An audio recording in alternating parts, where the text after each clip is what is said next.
The BR24 ન્યૂઝમાં આપનું સ્વાગત છે। વડોદરા મહાનગરપાલિકાની વડી કચેરી ખાતે આજે દર મંગળવારે યોજાતી રિવ્યૂ બેઠક મળી હતી।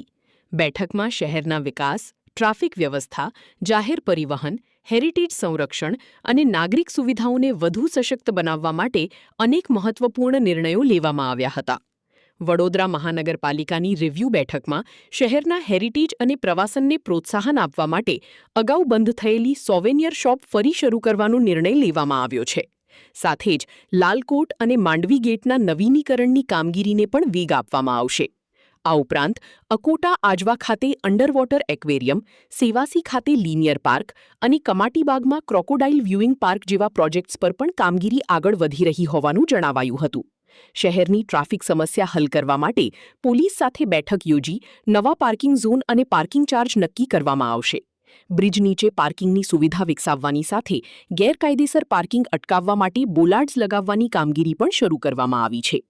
જાહેર પરિવહનને વધુ મજબૂત બનાવવા માટે ટૂંક સમયમાં 20 નવી ઇલેક્ટ્રિક બસો શહેરને મળશે, જ્યારે આગામી સમયમાં વધુ 80 ઇલેક્ટ્રિક બસો ઉમેરવાની યોજના છે। આ માટે ઝોનવાર ચાર્જિંગ સ્ટેશન પણ તૈયાર કરવામાં આવી રહ્યા છે। બેઠકમાં ગુણવત્તાયુક્ત કામગીરી પર ભાર મૂકવામાં આવ્યો હતો। Contractor, third party inspection agency અથવા પીએમસીની બેદરકારી સામે કડક દંડાત્મક કાર્યવાહી કરવાની ચેતવણી આપવામાં આવી છે। આ ઉપરાંત સમા ડાઇવિંગ પૂલ અને માંજલપુર ટ્રેકના રિનોવેશન, પાણીના દબાણ અને દૂષિત પાણીની સમસ્યાના નિરાકરણ, ડ્રેનેજ લાઇનની સફાઈ તેમજ સરકારી શાળાઓ, આંગણવાડીઓ અને હોસ્પિટલોના નવીનીકરણના કામો ઝડપથી પૂર્ણ કરવા સંબંધિત અધિકારીઓની સૂચના આપવામાં આવી છે। એક સોનિયર શોપ પણ શરૂ કરવાનું નક્કી કરી છે, જે પહેલાં ચાલતી હતી અને ફરીથી એને શરૂ કરવાનું નક્કી કર્યું છે, જેથી કરીને લોકો માટે પણ વડોદરાની હેરિટેજ બાબત બધું એમને મળે। સિક્યોરિટીમાં પણ ઇશ્યુઝમાં જે ફરિયાદો હતી, અધરવાઇઝ હાજરીનો ઇશ્યુ હતી, એ પણ હાથમાં લીધી છે। આવનારા દિવસોમાં સિક્યોરિટી સિસ્ટમ જે વડોદરામાં છે, એના મહાનગરપાલિકામાં છે, એનામાં પણ સુધારો લાવવા માટે પ્રયત્ન ચાલી રહ્યા છે। ટૂંકા સમયમાં એમાં પણ નિકાલ કરવામાં આવશે। સમા ડાઇવિંગ પૂલનું રેનોવેશનનું કામગીરી પણ આવનારા દિવસમાં કરીશું। માંજલપુર ટ્રેકનું રેનોવેશનનું પણ કામગીરી શરૂ કરીશું। એક્વેરિયમ પ્રોજેક્ટ જે અંડર યુસીએફ અમે જાહેર કરી છે આજવામાં, એનું પણ અત્યારે પ્લાનિંગ ચાલી રહ્યા છે। એક લિનિયર પાર્કનું પણ વાત ચાલી રહી છે સેવાસીમાં, એનું પણ કામ પ્રગતિ હેઠળ છે। આવનારા દિવસોમાં VUDA ring road, VUDA water distribution system અને વુડા હાઉસિંગ, એમાં જે લોકાર્પણ સુધી આવી ગયું છે, એ બધાને પણ લોકાર્પણ સુધી લઈ જઈશું।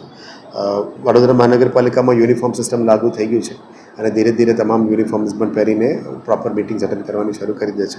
હવે ક્લાસ 3, ક્લાસ 4નું પણ જે બાકી હતું એ પણ અમે આપી દેવાના છે ટૂંકા સમયમાં। આવનારા દિવસોમાં ફાયર એન્જિન્સ જે જૂના થઈ ગયા છે, એમાં પણ એક પ્રોપર કમિટી ફોર્મ કરીને ફાયર એન્જિન્સની આવનારા દિવસોમાં અપગ્રેડેશન, ફાયર સ્ટાફની અપગ્રેડેશન, નવું એમના માટે ક્વાર્ટર્સ અને ફાયર સ્ટેશનની અપગ્રેડેશન, એ બધા ઉપર પણ આવનારા દિવસોમાં કામગીરી કરવાના છે। સુરસાગર આરતી જે જાહેર કરી છે, એ રાજ્ય સરકાર લેવલમાં થોડું અમે ફોલોઅપમાં છે। ટૂંકા સમયમાં એનું પણ કામ શરૂ કરી દેવાના છે। આવનારા દિવસોમાં પાર્કિંગ અને સ્ટ્રીટ વેન્ડિંગ ઉપર જે કામગીરી પેન્ડિંગ છે, એના પણ વેગ આપવાનો આજે સૂચના આપી છે। એટલે આવનારા દિવસોમાં પાર્કિંગ ઝોન્સ, પાર્કિંગ એરિયાઝ, સિટીના ટ્રાફિક પોલીસ સાથે પણ એક મિટિંગ થઈ ગઈ છે। પછી મારા અને માન્ય પોલીસ કમિશનરનું એક મિટિંગ બાકી છે। એના પછી પાર્કિંગ ઝોન્સ અને પાર્કિંગ ચાર્જસ આ બધા પણ આપણે લેવાના છે। મહાનગરપાલિકા પછી એ ચાર્જસ નક્કી કરશે અને જે ગેરકાયદેસર પાર્કિંગ કરે છે સ્ટ્રીટ્સ ઉપર, એના ઉપર બોલાર્ડ્સ લગાવવાનું કામગીરી પણ શરૂ કરી દીધી છે। એટલે ધીરે ધીરે એનું લઈશું। આવનારા દિવસોમાં બ્રિજેસની નીચે પણ કદાચ પાર્કિંગ સ્પોટ ક્રિએટ કરી શકાય, બીએમસીને રેવન્યુ ક્રિએટ કરી શકાય, એના ઉપર પણ અત્યારે ચર્ચા વિમર્શ ચાલી રહ્યા છે। અને હેરિટેજમાં લાલકોટ અને માંડવી ગેટ, આના ઉપર પણ કામગીરી અત્યારે પ્રગતિમાં લેવાનું ચર્ચા ચાલી રહ્યા છે। ઇલેક્ટ્રિક બસીસ 20 બસીસ એક્સ્ટ્રા આવી ગઈ છે, એને પણ ટૂંકા સમયમાં સિટીમાં લોન્ચ કરવાના છે અને એને સંલગ્નમાં ઇલેક્ટ્રિક ચાર્જિંગ ઇન્ફ્રાસ્ટ્રક્ચરનું પણ કામગીરી ચાલી રહ્યા છે। 80 બસીસ પણ આવી ટૂંકા સમયમાં 1 મહિનાની અંદર પણ લાવવાની હવે તૈયારીઓ કરી રહ્યા છે। પછી ઝોન વાઇઝ ચાર્જિંગ ઇન્ફ્રાસ્ટ્રક્ચર પણ એના માટે તૈયાર કરવું પડશે, એ પણ ધીરે ધીરે આના ઉપર કામગીરી રેડી કરીશું। જે સ્પોર્ટ્સ સ્ટેડિયમ્સ છે, ઓડિટોરિયમ્સ છે, લાઇબ્રેરીઝ છે, યોગ સેન્ટર છે, તમામનું ડિઝાઇન સ્પેસમાં આવી ગયું છે। નેક્સ્ટ આચારસંહિતા થયા પછી તમામ સ્ટેન્ડિંગમાં અમે દરખાસ્તો કરીને આ કામો બધાને વેગ આપવાનું નક્કી કર્યું છે। ક્વોલિટી કંટ્રોલ સેલ, જે અહીંયા અમે વાત કરી હતી, ક્વોલિટી કંટ્રોલ સેલ અને પ્લાનિંગ સેલનું પણ અમારું ડીએમસી પ્રોજેક્ટ્સ કામગીરી કરી રહ્યા છે। ટૂંકા સમય પછી ક્વોલિટી કંટ્રોલ તમામ કામમાં કેવી રીતે લાવી, અસંખ્ય ઇજારાઓ છે એને કેવી રીતે કંટ્રોલમાં લાવી, પ્લાનિંગ સાથે કામગીરી કેવી રીતે શરૂ કરવું, કન્સલ્ટન્ટ્સમાં ઇમ્પ્રુવમેન્ટ કેવી રીતે લાવવાનું અને ક્વોલિટી કંટ્રોલની જવાબદારી જે થર્ડ પાર્ટી ઇન્સ્પેક્શનમાં કામ કરે છે એનું પણ જવાબદારી અને પીએમસીનું જે કામગીરી દરમિયાન અમે પેમેન્ટ કરીએ છીએ એમનું પણ જવાબદારી નક્કી કરવામાં આવશે. એટલે વર્કમેનશીપ વર્ક ક્વોલિટીમાં કોઈ પણ કમ્પ્લેન્ટ હોય એના ઉપર કાર્યવાહી કરવા માટે આજે અમે નક્કી કર્યું છે. એમાં ના કરતા હોય તો પેનલ્ટી અને દંડનીય કાર્યવાહી પણ અમે શરૂ કરીશું. કમાટીબાગમાં જે ક્રોકોડાઇલ વ્યુઇંગ પાર્ક છે એનું પણ પ્લાનિંગ ચાલી રહ્યા છે બ્રિજ સાથે, અને વિશ્વામિત્રીનું જે એસપીવી છે અને સિટી બસનું એસપીવી છે એ પણ આગળ પ્રગતિ હેઠળ લઈ રહ્યા છે. આવનારા દિવસોમાં વર્કિંગ વુમેન્સ હોસ્ટેલ પણ જે એ ઝોનમાં કરી રહ્યા છે એના ઉપર પણ આજે રિવ્યૂ કરવામાં આવ્યું છે.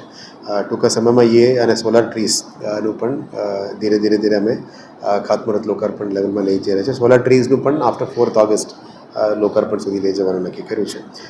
મોટાભાગમાં જે ડ્રેઇન માસ્ટરની પેન્ડિંગ હતી એ પણ આવી ગયું છે હવે, એટલે રૂપારેલ ખાસ અને મહાનગર ખાસમાં એમને ઉતારીને કામગીરી પણ કરી રહ્યા છે.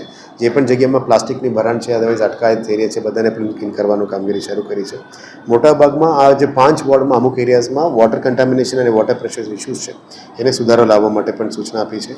પેચવર્કનું કામ પણ એને ક્વોલિટી કામગીરી કરવા માટે પહેલાં માનવ દિવસનું ચાલતું હતું, પછી એફડીઆરથી કરવાનું કીધું છે. હવે અમે એઆરસી તરફથી પણ જઈ રહ્યા છે, એને પણ વહેલા તકે પૂરું કરવા માટે નક્કી કર્યું છે. અને સ્કૂલ્સ, આંગણવાડીઝ અને હોસ્પિટલમાં પણ ફ્રેશ પેઇન્ટિંગ જે બાકી છે સુધારો વધારે કરવાનું છે. ઝોનલ લેવલના એન્જિનિયર્સને પણ સૂચના આપી છે, એમાં પણ સારું કામ કરવા માટે પણ એમને સૂચના આપી છે. આવનારા દિવસોમાં એનું કામગીરીની પ્રગતિ પણ અમે વિઝિટમાં કરીને રિવ્યૂ લેવાના છે.